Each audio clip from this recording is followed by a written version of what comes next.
நன்றி சென்றாயர்.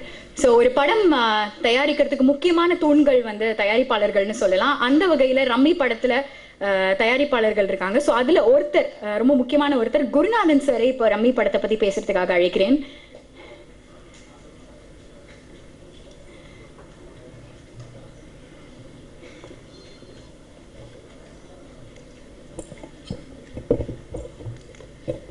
எல்லாருக்கும் வணக்கம்.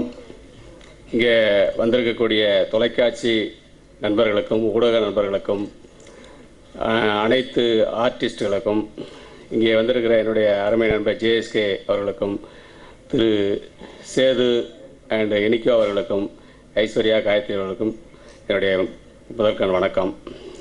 இந்த படத்தை முதலாக திரு பாலகிருஷ்ணன் அவர்கள் என்கிட்ட ஒரு கதையை சொல்லும்போது கரெக்டாக ஒரு 2.5 மணி நேரம் கதை சொன்னார்.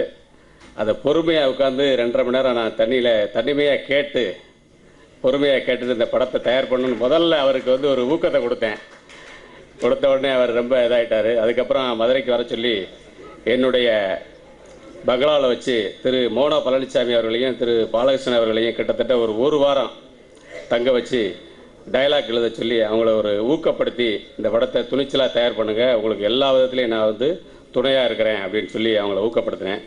அதே மாதிரி பாலகிருஷ்ணன் சொன்னபடி எனக்கு தகுந்த மாதிரி அந்த படத்தை எடுத்து நல்லபடியாக முடித்து கொடுத்துட்டாரு. அதே மாதிரி அந்த படத்தை வெளியிடறதுக்கு என்னுடைய அருமை நண்பர் திரு ஜேஎஸ்கே அவர்களும் துணிச்சலாக சேதுபதி சொன்னதுக்காக எந்த விதமான கதையே கேட்கவே இல்லை. அவர் சேது சொன்னதுக்காக எதுவுமே கேட்காம அந்த படத்தை எங்கள்கிட்ட பேசி வாங்கி வெளியிடுறாரு. அவர் மிக தரமான படங்களை இது வரைக்கும் வெளியிட்டு வர்றாரு இது வரைக்கும்.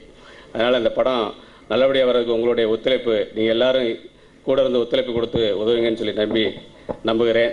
இங்கே எல்லாரும் வந்ததற்கு என்னுடைய நன்றியை தெரிவிச்சுக்கிறேன். நன்றி, வணக்கம்.